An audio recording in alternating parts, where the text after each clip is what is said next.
during the Schism. Now, in this day, of course, politics and church government are not all that separate. They are separate in terms of theme or in terms of their influence. But this is not a world of separation of church and state. And so it's no surprise then that there's an analogy between the tension that is going on between the Emperor of the East and the rise and the cementing of the legacy of the Holy Roman Empire in the government of the church itself. A fundamental difference between the way the East understands authority in the church and the way the West was beginning to really significantly understand the power of the papacy really hinges again on this separation between East and West. If you were to find an Eastern Orthodox person either in this point in the Middle Ages, and frankly even until today, their model of government is not to have a single papacy or a single pope over the entirety of their church. This is one of the great myths that's often out there, which is that the Patriarch of Constantinople is somehow pope of the entire Orthodox Church.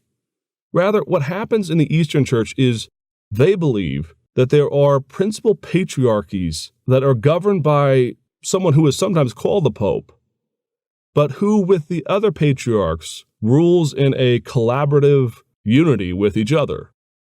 Now, the legacy of this argument goes all the way back to the Constantinople Council, the second great ecumenical council. It was at that council where there was appointed and named 5 principal seats or bishops who have a preeminence within the church that is to be considered at least first among equals, though increasingly it became superior to the other bishoprics in the Christendom world. And at that time, it was Antioch, Alexandria, Jerusalem, Constantinople, and Rome. Now, the 2 big ones here, obviously, are Constantinople and Rome. The papacy actually at this time resisted the idea that Constantinople would be made a de facto patriarch or de facto leading bishop that was seen to be at least coterminous, if not equal, with that of the papacy. In other words, from the Eastern perspective, from the Orthodox perspective, the Bishop of Rome is a significant seat of power. Their perspective, though, as the Middle Ages continued on, and again, even down until today, is that the Bishop of Rome is one of these patriarchs. He is part of their band of brothers. Even if he has first chair, even if he has primary voice, even if he leads in some ways, in a way that the others do not, at least in terms of first among equals. In the Orthodox Church, the Bishop of Rome is simply one of these patriarchs. In this case, he is the patriarch of the West. Constantinople is patriarch over Constantinople and its regions, so on and so forth. Now, that might help you understand some of where the Orthodox Church has come down to the modern period. Because if you look around the modern Orthodox Church, you'll find a number of patriarchs, as they're called. For example, the Russian patriarch, who is considered to be yet another, a new patriarch, who is the lead bishop over a given region, in this case, Russia. Now, this is the kernel of the fight. All of the theological and historical squabbles that go on between East and West, frankly, always have at their root, right at the core, the distinction and the division over the issue of where the Pope or the Bishop of Rome fits in with these other patriarchs. Just about every issue, just about every fight, seemingly comes down to the issue of, does the Pope have to answer to the will of the body, the will of the other patriarchs? Can he be checked? Or does he have supremacy, and the other patriarchs out east need to therefore listen to the will of the Pope? And I think that's important to realize as the real root cause of this schism. Because we're going to notice that there are a number of fights and things that percolate up to the surface over the centuries that tend to be cited as the real cause, or at least the beginning of the cause of the schism. The problem, though, is that many of these fights occur hundreds and hundreds of years before the schism itself. Rather, a better way to understand this is that the root cause, the root distinction, the root issue between East and West is the role of the Bishop of Rome in the life of the Eastern Church and vice versa. And, as we'll see repeatedly, the issue becomes that the Pope will not succumb or bow to the will or the pressure of those who are the patriarchs of the East.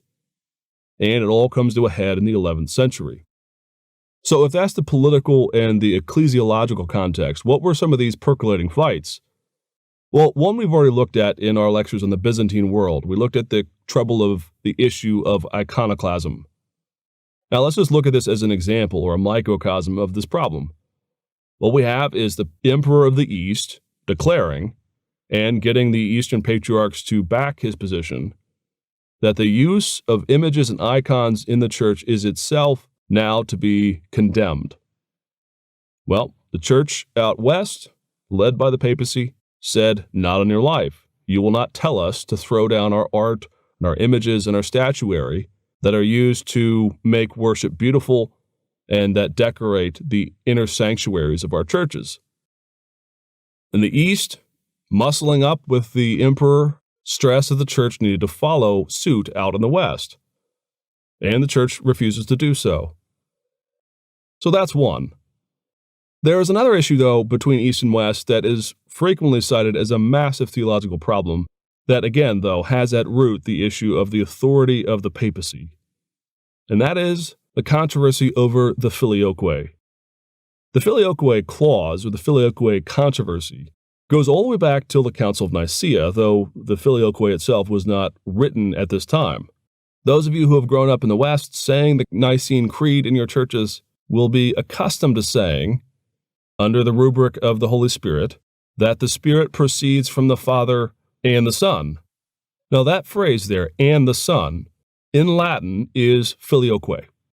And just so you understand this, que, the ending there, is something that is attached to just about any word in Latin when you want to add the phrase and the. So you see the que ending there is simply just a way of saying and the. Filio is, of course, the root of so many of our modern words that means son. Philios is the root here.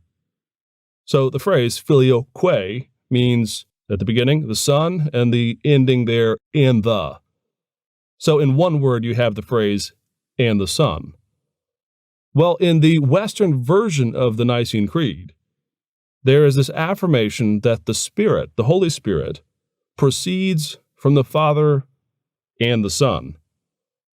Well, if you were to go to an Eastern church, an Orthodox church of any variety, you will not find the phrase, and the Son, expressed in the Nicene Creed. This issue, in other words, is one of the major theological problems between East and West.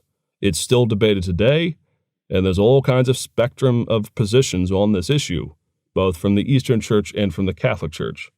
Well, the issues is that when the Council of Nicaea met, and when Nicaea-Constantinople was finished, the original Greek version of the Creed simply said that the Spirit proceeds from the Father.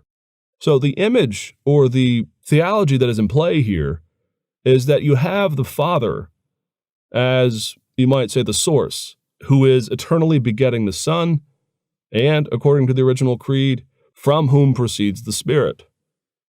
Now, there's all kinds of reasons why this is a problem in the West, and we really can't go into every single one of them. First and foremost, though, is the issue that in the West, in particular, they are concerned primarily with the subject of Arianism. You'll recall, of course, that Arianism spread quite rapidly in the West, that after it was quashed pretty rigorously in the East, that a number of these Arians went up into the northern European areas and they converted a number of the Gothic tribes to their faith. Well, if you just look at the mental image, the mental sort of representation of the way the creed could be misunderstood, at least according to the way the West viewed it, is that if you have the Father at the top, and from the Father there is proceeding the Son, being begotten from eternity past, and from the Father only you have proceeding the Spirit, well, the West is particularly concerned that this is just sort of a closet Arianism, or at least it could be interpreted by Arians to espouse their own teachings on the subject of the lack of divinity, of the creation of the Son and the Spirit. They believe, in other words, you could draw a line and say that the Father is only really God, and he is begetting the Son, and he is the one from whom proceeds the Spirit. Well, sometime around the 6th century, the West began to include in the Creed this phrase, and the Son. And people always scratch their head, why would they do this? Why would they add this? Well, the belief was, theologically, And there are all kinds of biblical reasons why they believe this, by the way. I'm just going to give you the historical reasons, the contextual reasons. The biblical reasons are numerous, and I'm not going to simply make this only an issue of historical issues. But the historical issues were that with Arianism afoot in the western part of the world, it made more sense to affirm that because the Father and the Son are equal, therefore, if the Spirit is proceeding from the Father, if there is a procession of the Holy Spirit from the Father, that it made sense also theologically to affirm that the Son, being consubstantial with the Father, that from him also proceeds the Spirit. This is the doctrine that is referred to as the double procession of the Spirit. But don't get lost in the jargon. The issue here is the divinity of the Son, as well as a number of verses that people in the West believe champion the fact that the Spirit comes from the Son. Well, as you can imagine, the issues between the East and West are significant on this issue, because you have essentially the West saying, we're going to change the creed. We're going to add to it in order to clarify the theology of the creed in the midst of our context. It was really only a century later, in the 7th century, in fact, that the East began to notice this and began to criticize this vociferously. They found this to be an anathema. The only place that a creed can be formed or changed is in the context of a council. Well, what do you think the West's response to this was? The West responds about this time and thereafter with the simple proclamation that the papacy has so decreed this, and therefore it is good theology because the papacy has led the church and has ratified this by his own authority. He did not need the East in order to allow for this. Again, you'll see the controversy is more about authority and the right to do things between East and West than anything else. And to this day, the vast majority of the opinion hinges on the opinion of whether or not the West had the authority or the right to add the Filioque to the confession or the creed from the 4th century. Now, I can stop right now and just give you some of the modern context on this. In the summer of 2004, I was studying in the city of Rome, studying all kinds of things like Roman Catholicism, the Reformation, etc. And because of who I was invited to study with there, I was actually given a ticket to attend a pretty significant event in terms of the history of the church. I didn't know it at the time. I showed up in jeans and a t-shirt, typical seminary student, and I was ushered up onto the dais, believe it or not, sitting with the dignitaries across the way from the College of Cardinals. And the event was important because this was still the regency of John Paul II. But at this time, the Patriarch of Constantinople had come out, and there had been a number of high-level discussions as well as some important meetings between these two patriarchs. They came out and did a service together, and there, in 2004, for the first time that I can find record of, the two of them said the creed, the Nicene Creed, together. Only in this case, they said it in the Greek, which is probably why it went unnoticed by a number of people, but they said it in the Greek, and, famously, John Paul II did not say the Filioque. And I remember asking the professors of the curriculum that I was taking part in what the significance of this was. And I was told that they had come to some sort of an agreement that when they are together, the Eastern Patriarch and the Pope will agree not to say the Filioque. But it was understood that when the West is doing its own liturgy by itself in the Catholic Church, that the Filioque will still remain, and that this will not be a massive offense, at least not in principle, to the Eastern Church. Now, I have no way of verifying if that's still in effect or if that was simply the opinions of the professors who taught me.